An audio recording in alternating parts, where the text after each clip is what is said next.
to welcome you to yet another episode of the Unpopular podcast. This is the man, the myth, the legend, Jalen Hunter.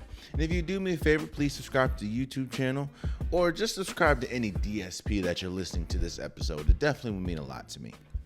But here's where we'll start. And the biggest news, honestly, of last week, or that's still currently happening, is NBA free agency.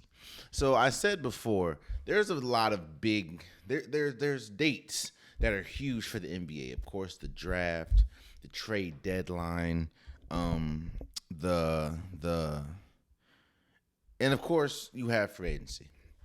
Free agency is huge because, of course, you see a lot of movement. As we've seen this offseason, you see a lot of teams either get better or get worse. You know what direction a team is going in pretty much because of free agency, who they let go, who they bring back, who they newly acquire. So free agency is a huge time for the NBA.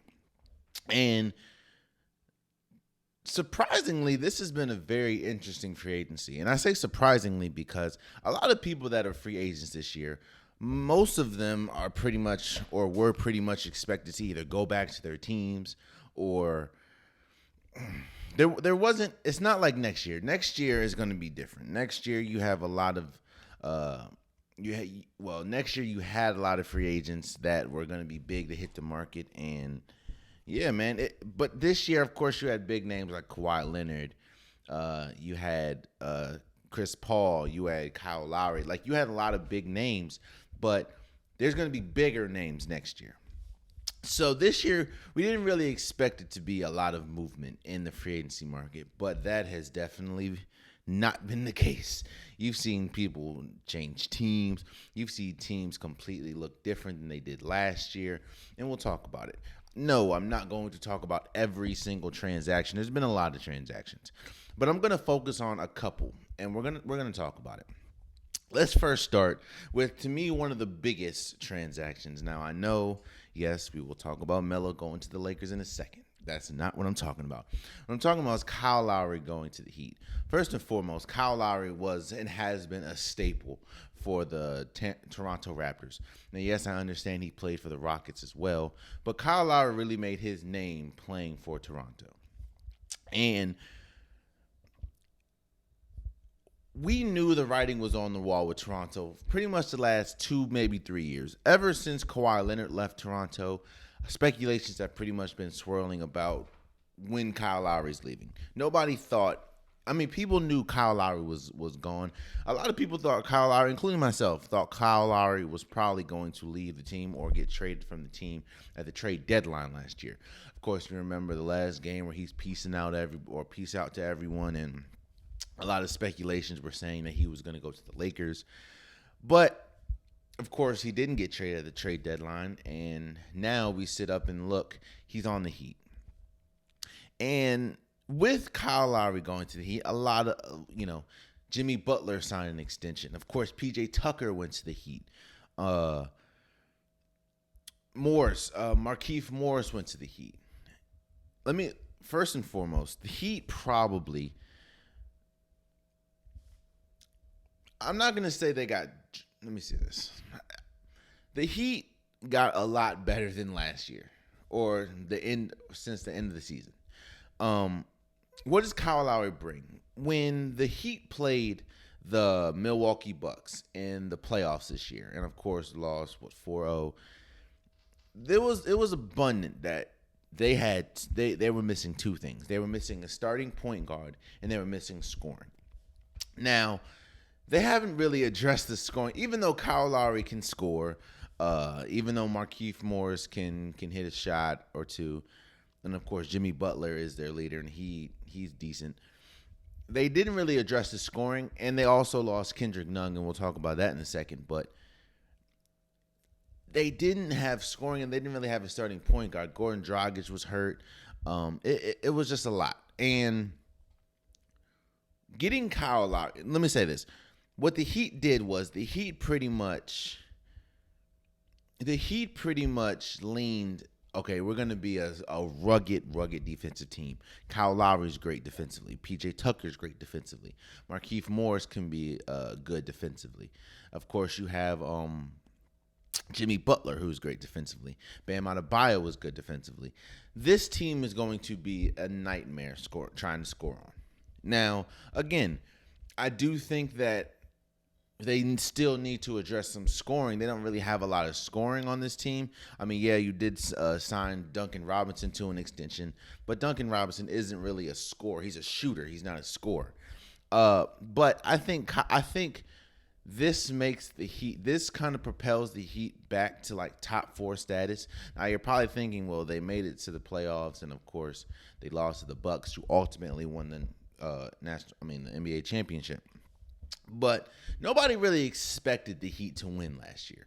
Like, nobody expected the Heat to do much. Now, do I think that this makes the Heat championship contenders? Not really. Because we don't know who's going to score the ball. Like, I mean, Kyle Lowry, yes, he can score and he has those incredible scoring outputs. But Kyle Lowry isn't the best scorer ever. And, of course, we need to see what they can do. They still have some flexibility with cap space and everything. So, we'll see what they can do, but I do think that Kyle Lowry makes them a lot better.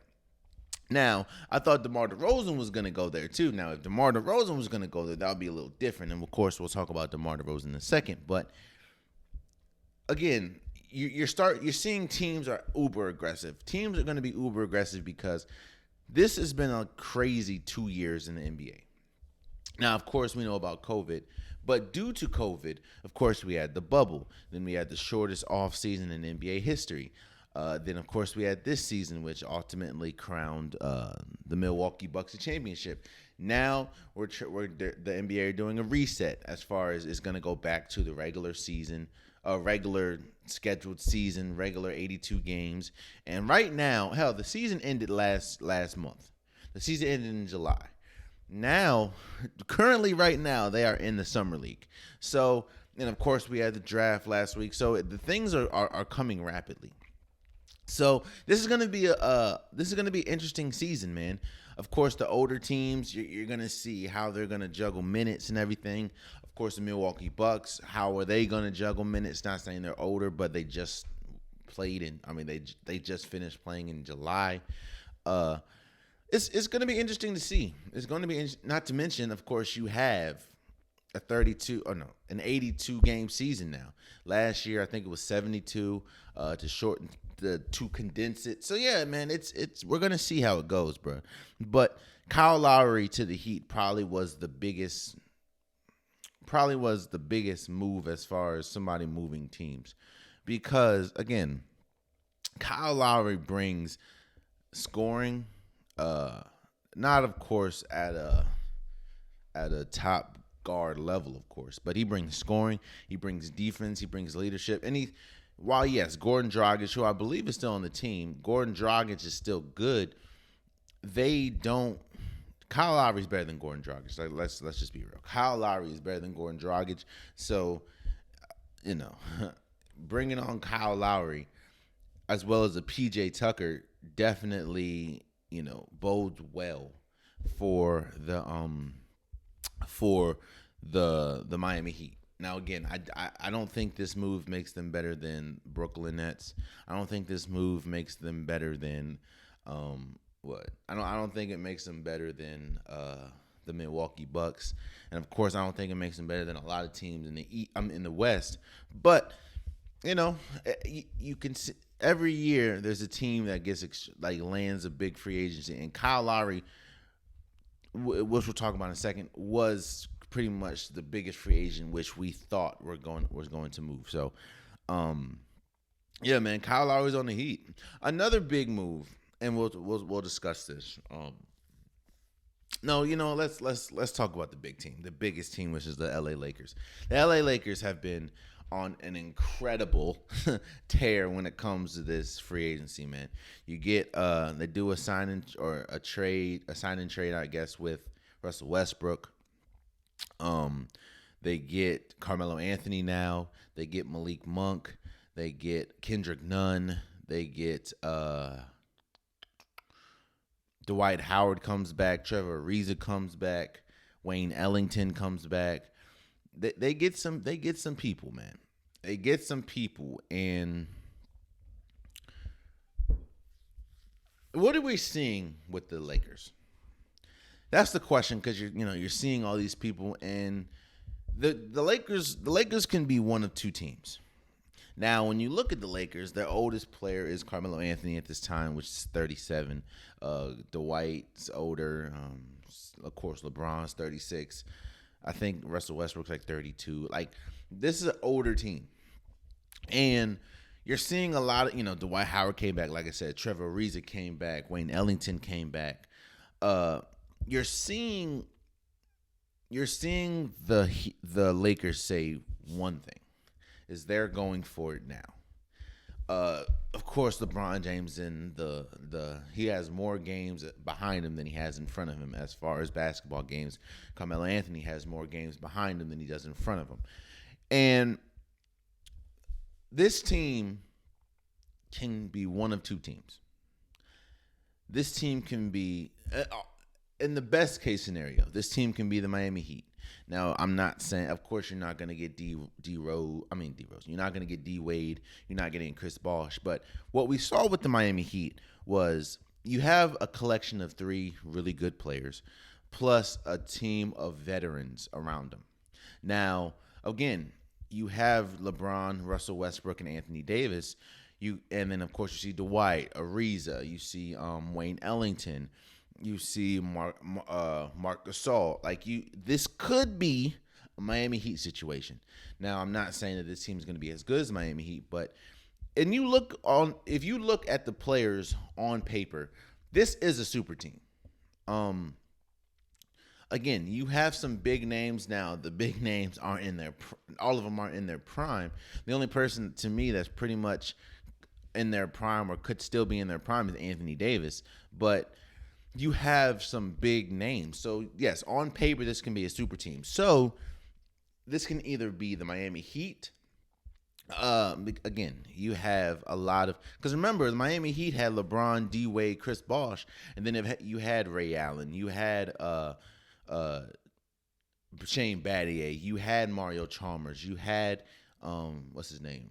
Juwan Howard. They had veterans around them. Or... I believe it was the 2004 Lakers that had all those incredible names on paper, but they were past their prime, they were older, and they didn't win. You had, outside of Kobe and Shaq, who pretty much hated each other, it was the 2003. I think it was either 2003 or 2004. Kobe and Shaq, but they couldn't stand each other. You had Gary Payton. You had Robert Ory still. You had what's his name? Karl Malone. You have these, on paper, a team that has Kobe, Shaq, Gary Payton, Karl Malone should win. I mean, these are all Hall of Famers. They should win. But Gary Payton was out of his prime and continuously got hurt. Karl Malone continuously got hurt because he was out of his prime. He was old. Let's be real. Gary Payton was old. Robert Ory was older. So this can be that, again, it can be either the 2004 Lakers or it can be the Miami Heat that had, or the Heatles, whatever you want to call them. I don't know. Let me say this. I'm going to give credit where credit is due when it comes to the Lakers.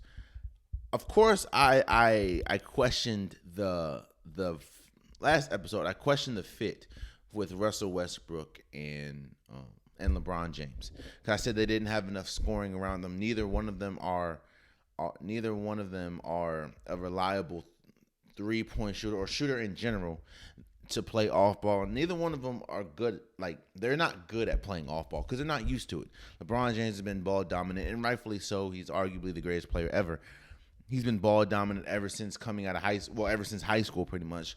Same as Russell Westbrook. He's been ball dominant since, he was ball dominant in high school. He's ball dominant at UCLA. And everywhere he's went in the NBA, he's been ball dominant. So I question that fit. And, of course, I still question that fit. But what the Lakers did do, which I didn't know how they were going to fill up the roster. Of course, you had the only people that before the free agency really started, or before free agency really kicked off, the only people that were on salary pretty much was LeBron, AD, Russell Westbrook, and Marc Gasol. And I was like, I don't know how they're going to fill up this roster. And they did and shouts out to Rob Pelinka. They did a good job in filling out that roster. You have Melo, of course he's not Melo in his prime, but he's still a solid mid-range scorer.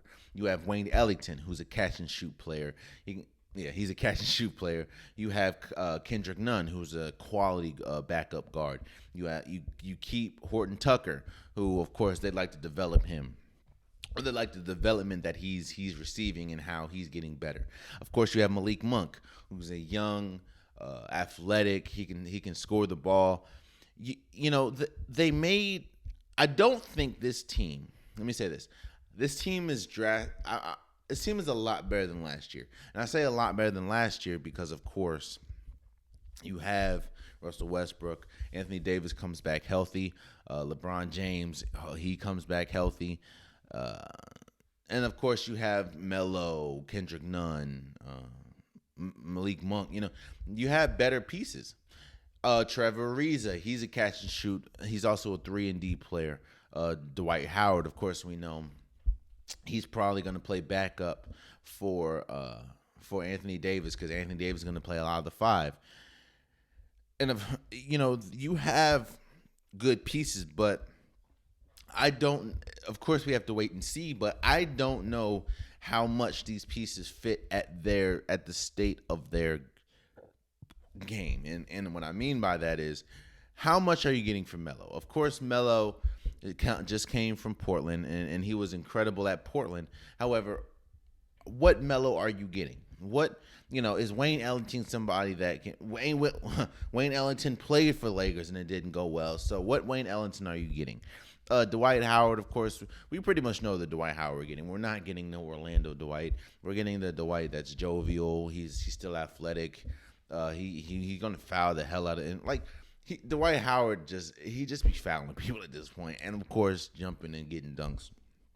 So I don't know, man. I do think that as currently constructed right now, more than likely the Lakers are the best team in the West. Of course, we have to see what happens with Denver. Of course, with the Clippers, and we'll talk about them in a second. I have to see what happens with them. But I don't really see it. If everyone's healthy, I don't see a team in the West really stands a chance against the Lakers because of the players that they have. Now, the real question is, are the Lakers the best team in the NBA? That, to me, I want to wait to see. They have some incredible talent, but I need to see how the talent meshes, how these role players play, because a lot of these role players are not, they haven't played with each other in a while. Of course, we need to see with the whole Melo thing. So I would wait to see. I'll say on paper, of course, on paper. Now, again, the game's not played on paper, as we know. But on paper, the Lakers have probably the first or second best team in the NBA, probably next to the Brooklyn Nets. But of course, we have to see. Let's not count out the Bucks. I know the Bucks lost PJ Tucker, but you still have Giannis. They re-signed Bobby Portis, which was huge. Of course, Drew Holiday, Chris Middleton. So I think those three pretty much kind of reign supreme. And of course, we'll talk about the Clippers. But I think on paper, and before the whole season starts or whatever, you can clearly say, or you can say that the Lakers are probably the second or third, first or second. Let's say first or second best team in the league, and of course we'll have to see. So I think. Now, I do still think that probably getting a Chris Paul would have been a better fit than Russell Westbrook. I know that they were. I think that because actually, I pretty much know because they got Russell Westbrook is why they were out the DeMar DeRozan sweepstakes. Because as you see, most of these players that they got, Kendrick Nunn, Malik Monk, Melo, most of the players that they got outside of course, Russell Westbrook, the new players are now on mid-level exceptions because they can't really afford everybody. Now, I know Kendrick Nunn's on a 2-year deal. Of course, Dwight, Ariza, I think they're all on mid-level exceptions because they can't really afford anybody. And I'm going to be interesting to see. Right now, this is pretty much their team. because unless they do like a massive trade or whatever at the trade deadline, they can't really afford many other players. I mean, Russell Westbrook is scheduled to make like $44 million. I think LeBron's scheduled to make $41 next year. So this is pretty much their team. So they're pretty much rolling the dice on this. Now, again, this team could be good enough, but we have to wait to see.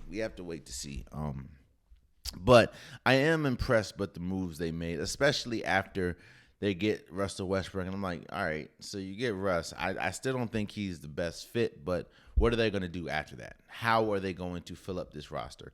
And they did a pretty good job of it, so shouts out to them. Another team that I want to discuss, I know it's kind of crazy. We're going to go from the Lakers to the Bulls.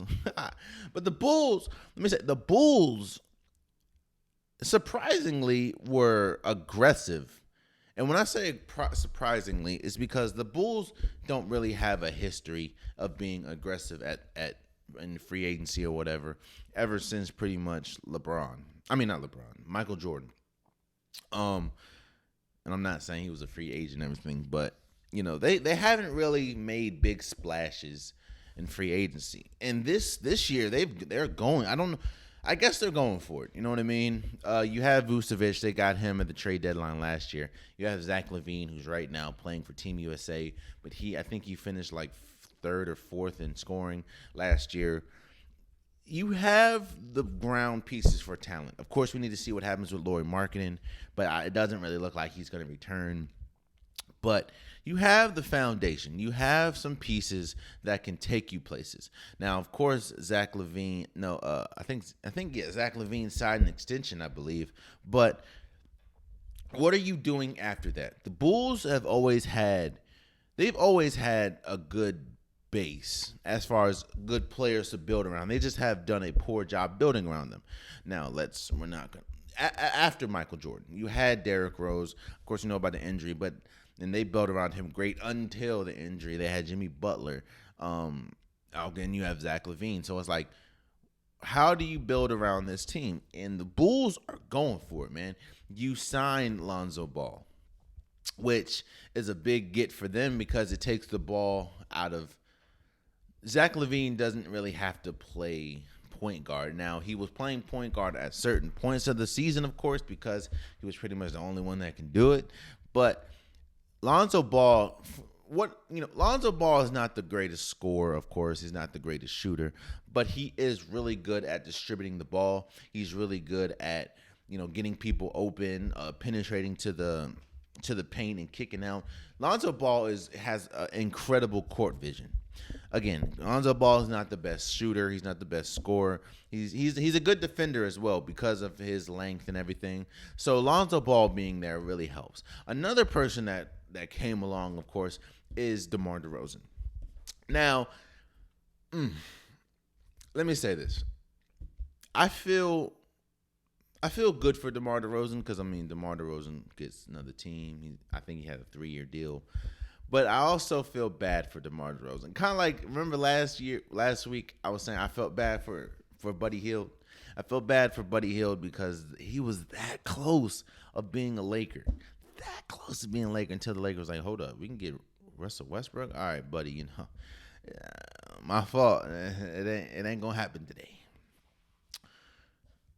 All we've been hearing all season, hell, we heard DeMar DeRozan say it when he was on Club Shay Shay with Shannon Sharp. We heard through the media, we heard through, I guess, his agent. DeMar DeRozan desperately wanted to be a Laker. He wanted to be a Laker because he wanted a chance to win the championship. He wanted to go home and play because, of course, he's from California. He wanted desperately to be a Laker. Hell, he wanted to be a Laker so bad. Man, DeMar DeRozan, the report came out saying he was willing to take a mid-level exception. Now, a lot of people say, well, it's just a mid-level, so it's still money. A player of his caliber, DeMar DeRozan is still a really good player. He's still a top, 30, 40 player in this league. And a top 30, 40 player does not take a mid-level exception. So the fact that DeMar DeRozan is taking a mid-level exception, he really wanted to be. Now, he's made a lot of money in his career, and he acknowledged that. He's made a lot of money in his career, but he still wanted the chance and the opportunity to win a championship. And he wanted to go to the Lakers so bad. Oh, so bad. But because they signed Russell Westbrook, that doesn't, one, they can't afford. Well, they still could afford DeMar DeRozan for the mid-level exception, which he was willing to take, but the fit is not there. Russell Westbrook is a ball-dominant player. LeBron James is a ball-dominant player. DeMar DeRozan is a ball-dominant player. That's just not going to work. So DeMar DeRozan is out with the Lakers. And, of course, he signs with the Bulls. 3-year deal with the Bulls. I will say, I think if you look at the landscape of the East, the Bulls have a chance to make the playoffs. Again, you have Vucevic, who's one of the best centers in the East. You have Zach LaVine, who's one of the best scorers, has emerged to be one of the best scorers in the NBA. Now you have Lonzo Ball, who's a really good distributor and defensive player. And then you have DeMar DeRozan, who is still an incredible offensive talent. I think DeMar DeRozan helps, it gives them leadership, because that's one thing that the Bulls, of course, is a younger team, but the Bulls really hasn't had a leader. You know what I'm saying? Like, Vucevic is cool, but he's not really a leader. And you kind of look, I said this a while ago, but you always talk about veterans, when we talked about what's his name, Odell Beckham Jr. going to the Browns, when he went to the Browns 2-3 years ago. And we always said, he brings leadership presence to the locker room. And I questioned that, was saying, well, yeah, of course, you being in the league longer than other players, of course you're going to bring leadership. But if you're from a losing culture, how much leadership can you really bring? And I think DeMar DeRozan, of course, playing for Toronto, which is a winning culture with him there. Even though they didn't win a championship, they were a really good team. So Toronto, then going to the Spurs and seeing how the Spurs operate, even though they didn't win, playing under Popovich and Becky Hammond and playing alongside LaMarcus Aldridge for a minute. DeMar DeRozan to me would be the perfect leader for Zach LaVine, for some of the younger players, because he's been in systems where not only he's been the man, but winning organizations. So I think the Bulls are going to be really good this year. I don't think that they're championship contenders. I don't think that at all. But I do think that they are good enough, especially in the East. I think they're good enough to go to the playoffs. Of course, we need to see what happens with Lauri Markkanen, if they do a sign and trade. I think he's a restricted free agent, so they can match pretty much whatever anyone says, but it's up to Lauri to say if he wants to take it or not. But I'm excited to see, man. I'm excited to see. Oh, they also get Alex Caruso. They get the half-bald legend, the Lakers Michael Jordan. They get Alex Caruso, so he can play guard as well. Yeah. But with free agency, man, you see, not only do you see a lot of movement, but you see a lot of players and teams stay pat. And I'm actually talking about the Knicks. The Knicks pretty much run it back. They re-signed Derrick Rose. They re-signed Nerlens Noel. They're pretty much running it back. Now, you can question, wait a second. Why are they running it back? Why are they running it back? Now, they also signed, I think they re-signed Alec Burke. It was like, wait, they didn't win a championship. Why are they running it back? Why are they running it back? But I will say it is probably smart, and I understand why they're running it back, because last year was the most successful season that the Knicks have had in I don't know how long. Of course, they make it to the playoffs. Now, yes, they got bounced first round, and I do think that they still need to address the fact that they don't really have someone that's a bona fide scorer. Now, I think what the Knicks are probably going to do is they're probably going to wait until the trade deadline to make some moves, because I don't know if they can afford really any players after making some of these moves. And, of course, with the Julius Randle extension, I don't think they can afford any players that can really go out there and score like that. But I do think it was important to lock up Nerlens Noel, who was very important for them and could have. Uh, I think probably should have. I don't think he should have won, but should have received more votes for Defensive Player of the Year. Of course, Derrick Rose. I think I think that was he the runner up or finished third, I believe, in Sixth Man of the Year. Yeah, I just think that I think it's important and smart for them to run it back or bring a lot of these players back, is because again, we haven't seen the Knicks be this successful in a while, like a long while, and the last thing you want to do is be this successful and then blow it up. Now, I do think, again, they need to address the fact that they got their doors blown off by the Hawks scoring. Like, they couldn't keep up with the Hawks scoring at all. And, of course, R.J. Barrett needs to get better at scoring. Julius Randle needs to be a little more consistent. Even though he did win most improved player, he did need to be more consistent in the playoffs. But I just think that it was smart for them to run it back. Like I said, you see a lot of teams either they're going to blow it up at free agency and like Toronto. I don't think Toronto's blowing it up, but you're seeing they're clearly trying to go in a different direction. You get Scotty Barnes, you get in the draft, of course, you get Scotty Barnes. I don't remember the second person they get. I don't now. I want to see what happens with Pascal Siakam, but you hear a lot of he might be out the door. I don't think they're completely blowing it up until they trade Pascal Siakam and see what they get for him. But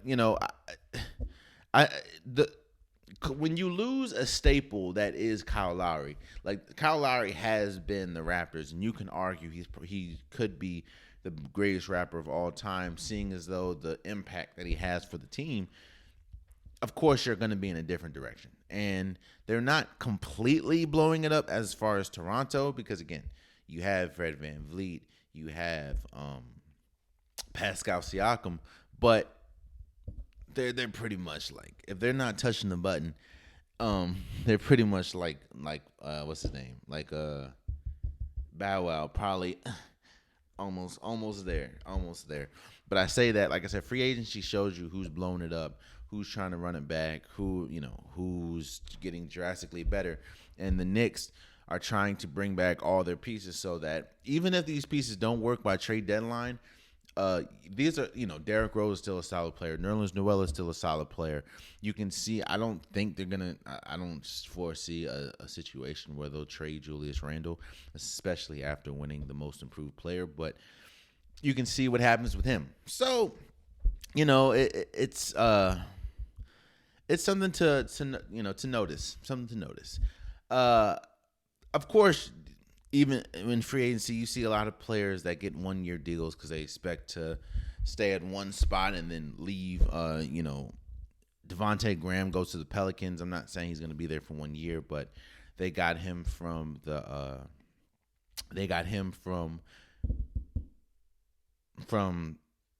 the Charlotte Hornets. Of course, it was hard to. I mean, you have LaMelo Ball, you have Terry Rozier, and it's like one of those three between Devontae Graham, Terry Rozier, and LaMelo Ball was gonna go. And of course, Devontae Graham had to be the one, even though he's an incredible player, and I think should have won Most Improved probably a year ago. I think he should have won. He didn't win, but he should have won. Or was it Most Improved? But he goes to the Pelicans. JaVale McGee goes to the Suns. One thing that you saw the Suns struggle with in the NBA Finals is backup center, and I think, and of course when now of course they lost Dario Saric, which was huge, but with Giannis was killing DeAndre Ayton. Now, again, I can't expect DeAndre Ayton to be able to really stop Giannis Antetokounmpo, but when DeAndre Ayton got off the floor, when he was off the floor, whether it was foul trouble, taking a breather, the Bucks saw that and was like, oh, it's open season in the paint. I don't even remember who their backup center is. Was it Frank Kaminsky?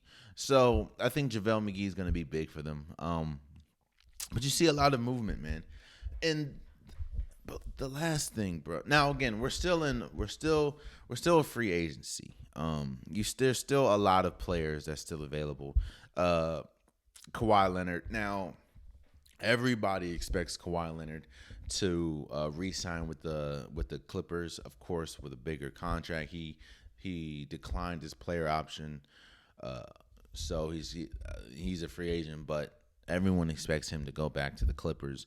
John Collins, I know that the Atlanta Hawks have like a $120 million max deal, but I think he's trying to hold out and trying to get more money. Dennis Schroeder, I feel bad for Dennis, bro.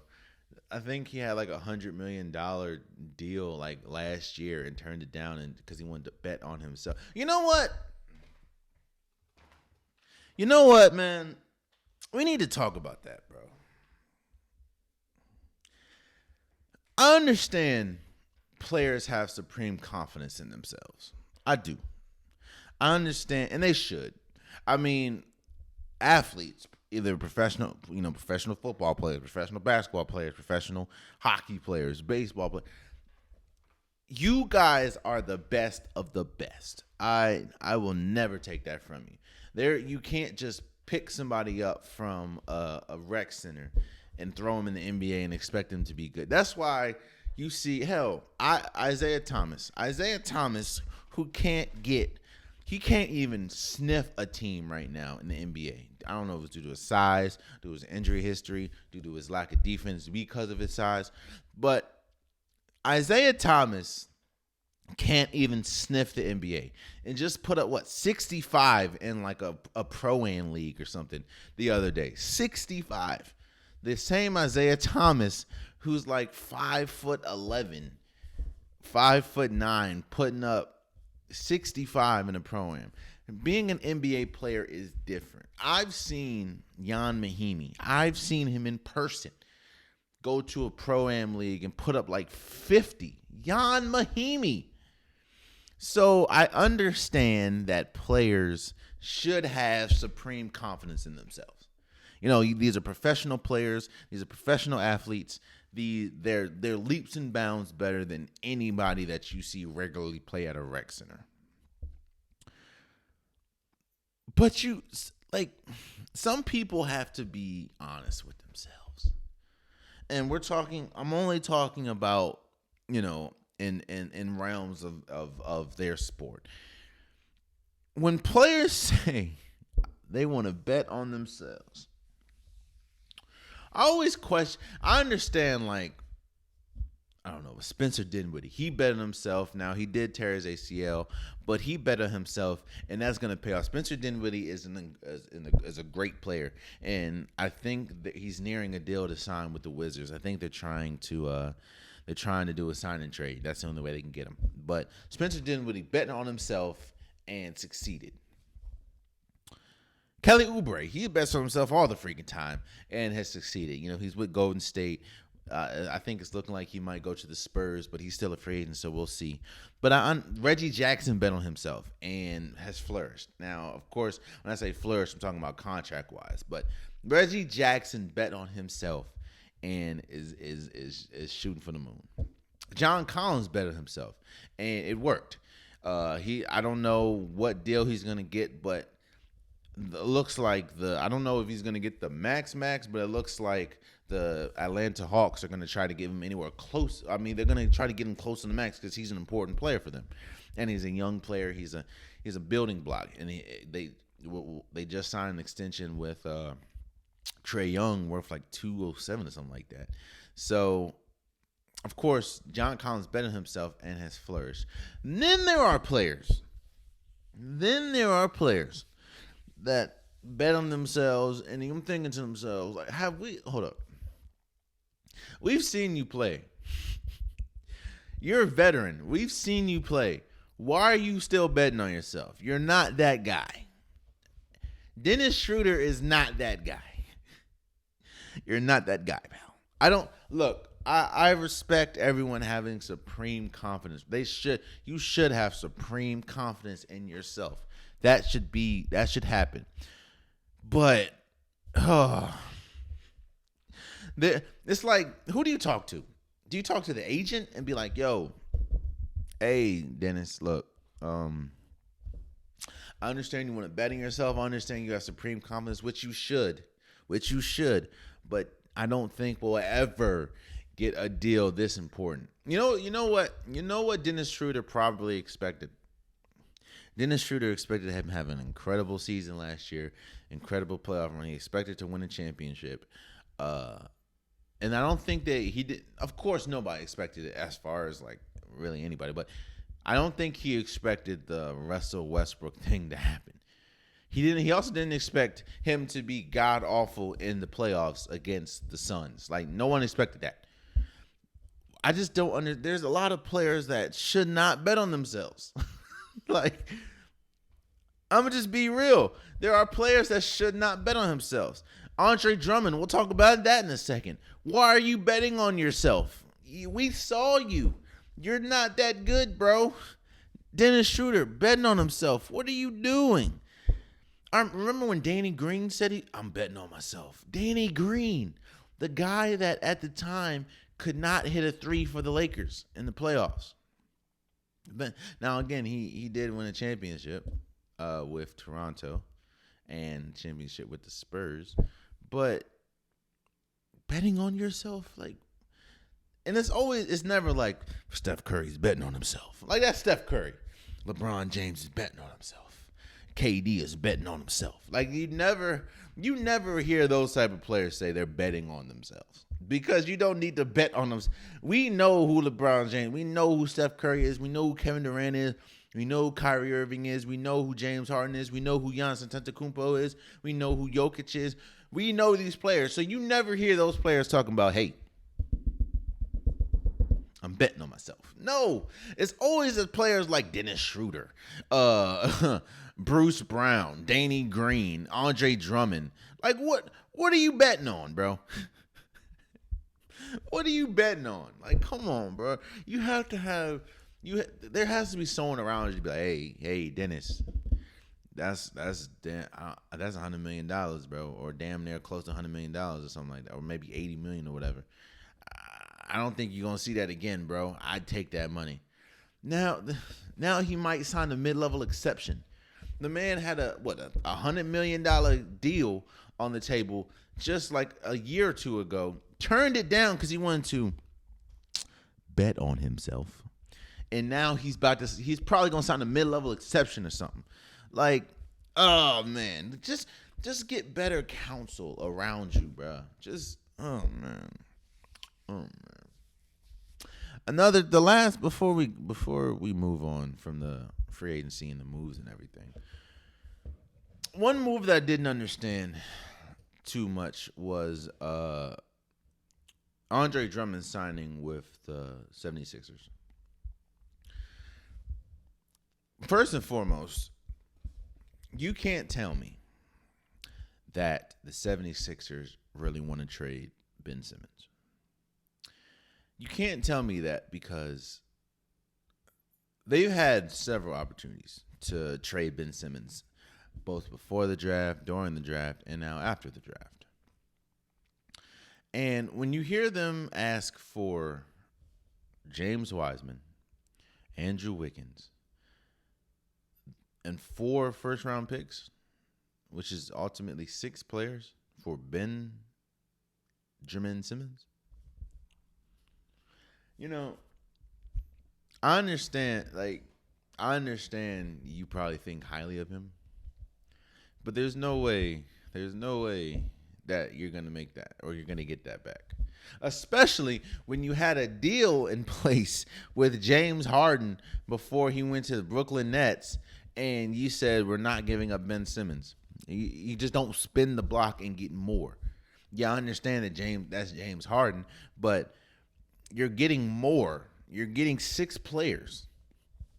But you can't make those demands and then turn around the next day and say, or after the draft or whatever, and say, you want a deal that you want sort of like the same kind of deal that Brooklyn had or Brooklyn got when they received, or Boston got when they traded Brooklyn, Paul Pierce, KG, and them.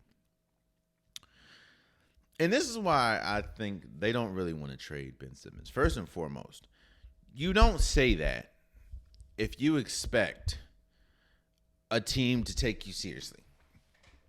Because I don't know if you remember how bad the future looked for Brooklyn after that trade. Now, again, they got Deron Williams. They got Gerald Wallace. They got Kevin Garnett. They got Paul Pierce. But they were old. And they gave up like 4 or 5 years worth of draft picks.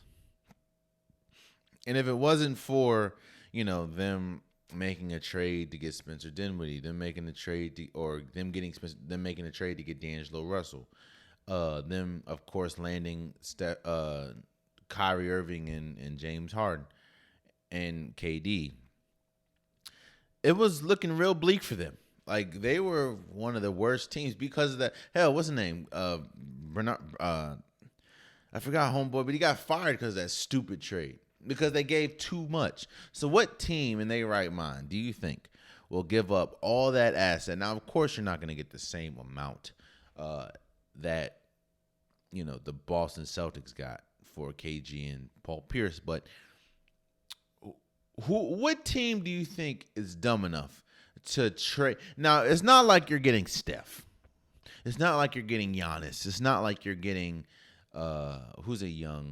It's not like you're getting Trae Young. It's not like you're getting Luka Doncic. I can understand if you trade 4 future first-round picks and all that for Luka. I understand if you do that for Giannis. I understand if you do that for maybe a Joel Embiid. But what team is going to pretty much forfeit their future or immediate future for a player in Ben Simmons, who is an incredible talent? Finished, I believe, second in Defensive Player of the Year, all defensive first team, I believe, or second team, 1 and 2. I think first team. Who is going to trade that from a player that cost his team a chance to make it to the NBA Finals because he was scared to shoot the ball? That's not going to happen, bro. So to spin the block, it's like, why do you get Andre? I understand Andre Drummond's stock went drastically down with the Lakers, but why get Andre Drummond? Like, your weakness now, I guess he's a good backup, but why are the 76ers getting Andre? And why did Andre want to go to the 76ers? Like, does he not want to be a starting center anymore? I don't know. Because you definitely not being a starting center for the 76ers. So I don't really understand what's happening, but I don't know. And Ben, now reports are coming out saying, hey, they might prefer to keep Ben Simmons. Yeah, of course they do, because ain't nobody doing that stupid. Ain't nobody making them stupid trades, bro. Like come on, bro. Chill out. Chill out. Let's move forward. Now, we're still on free agency, but one of the biggest in free agency, you also see extensions. Like I said, Jimmy Butler signed a max extension with the Heat. Trae Young signed a max extension with the Atlanta Hawks. I think reports are coming out. Either they offered him or he signed it, but Luka Doncic is thinking about or probably going to sign a max extension with the Mavericks. But the biggest one that we saw was Steph Curry signs a 210 or 250, something like that, 4-year, 210 or 250, I think it's 210 $1 million extension with the Golden State Warriors. Meaning, one, he becomes the first player in history to sign two $200 million plus contracts, and he also more than likely will finish his career with Golden State unless he gets traded or something like that, which I doubt that's going to happen. I think the question is, one, did he deserve? People were asking, did Steph Curry deserve the money for because they see his age. I think he's like 34. That means in 4 years, which is the contract, he'll be 37. Yes. Steph Curry deserved that contract. Like Steph Curry, in my opinion, is the second greatest point guard ever. I can't put him over Magic Johnson. I put him over Oscar. I put him over Isaiah Thomas. I even put him over, even though he kind of plays shooting guard, but I put him over my favorite player ever, which is Allen Iverson. To me, Steph Curry is the second greatest player ever, and I think that he's one of, if not the most influential player ever in the NBA. Now, again, when I say influential, people know he's changed the way we watch basketball. He's changed the way basketball is played.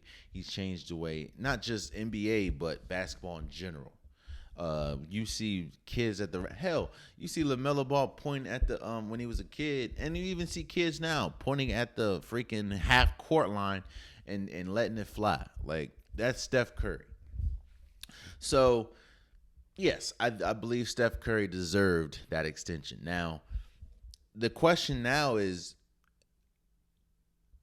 the Golden State window still open as far as winning a championship? You've locked up Steph for the next 4 years. Of course, you have Draymond. You have some young pieces in James Wiseman. We need to see what happens with Andrew Wiggins, if he's going to stay or they're going to trade him. But I think the window right now base itself on, is Steph Curry going to continue to be Steph Curry? Which is, hell, he finished second in an MVP last year. I think he can. But it also depends on how good is Klay Thompson going to be. He's coming back from 2 back-to-back lower leg injuries. And that's tough, man. That's a tough one. And of course, we've seen now the thing that is working in Klay Thompson's favor is he's not really a person that, bing, bing, bing you to death. He's a catch and shoot, and he's an incredible defender. Now, I think his defense is going to be affected more than his offense, because his offense, he's not really, breaking nobody down. He's a great catch and shoot player. He can kind of put the ball on the ground, but not like that. I think his defense is going to be affected more. But I think that when you have Steph Curry and Klay Thompson playing at an elite level, to me, you're always a championship level team, because you have, to me, 2 of the greatest scorers ever on one team. And then you have Draymond Green, who's one of the smartest players ever in the NBA history, like smartest players as far as defense and stuff like that. So I think they need to, and you're hearing a lot, Golden State's trying to bring another all-star level player. You've heard them try to link themselves to, what's his name? To Dame, to Bradley Beal. For a second, you heard them link their names to DeMar DeRozan. I do think that they need to get another all-star player in there, and of course, we'll see if they're able to make some trades with some of the younger pieces that they have. But I think that if they're going to make a trade, that needs to be this year or next year, and I think they need to make it sooner than later, because they're not. Of course, they struck gold when they got the 7th and 14th pick. And when I say struck gold, those are still players that can be serviceable in the league. And you want to see, they're not going to get a draft pick. With a team led by Steph Curry, you're not going to get no 7th and 14th pick again. You're not going to draft that low. And of course, with Klay Thompson coming back, so you're not going to get a high draft pick. So you want to, if you're going to trade him, you got to trade him now, or trade him before the trade deadline. So I do think, yes, Steph Curry deserved the extension. I think he will finish his career in Golden State. I think that he's probably – I'm not going to say he's done at 37. because of his game. I think you'll see later he'll be more of a catch and shoot outside of a ball dominant, guard. But I do think that I think he can probably get an. I don't know if it's going to be 200 whatever $1 million contract, but I do think that he can still sign probably another contract after 37. So we'll see how it goes. But yeah, I do think that Golden State's window is still open as far as a championship. I do think that they could still win. So let's move forward. Oh man. Lastly, before we go, let's have a serious conversation, a real conversation about Carson Wentz. So Carson Wentz elects to have foot surgery and will be out 5 to 12 weeks. Now, first and foremost, that is a crazy window. 5 to 12 weeks. You go from, I think, coming back in week 3 of the NFL, or week 2 or 3 of the NFL season, or coming back after week 7, which is crazy.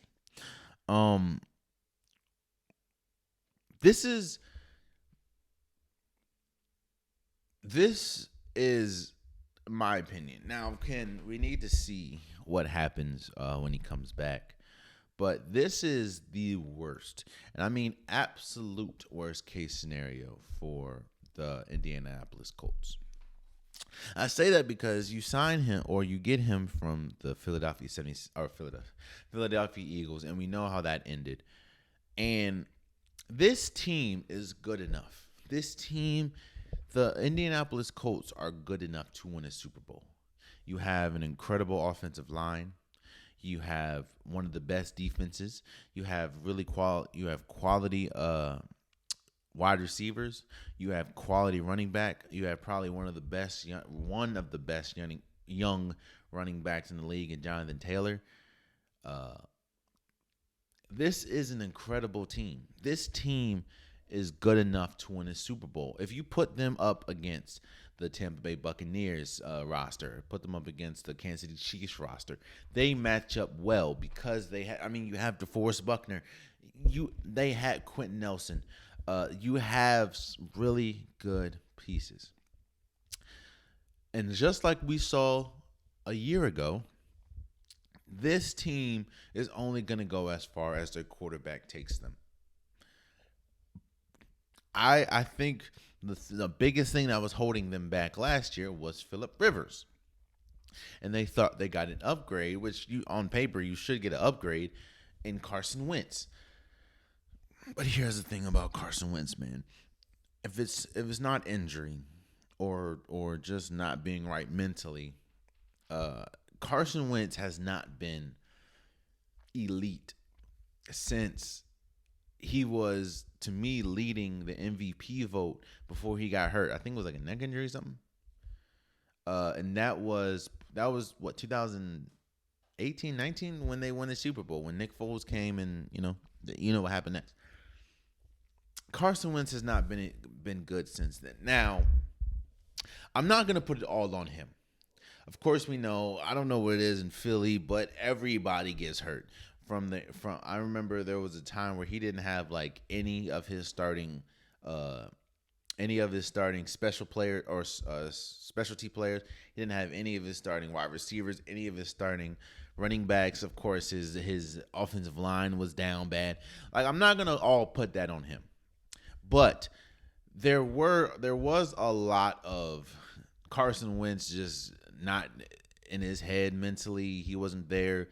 Of course, he was throwing some horrible interceptions, which a lot of them was due to the fact that he didn't have players to help and couldn't create separation. A lot of that was because, dude, what are you doing?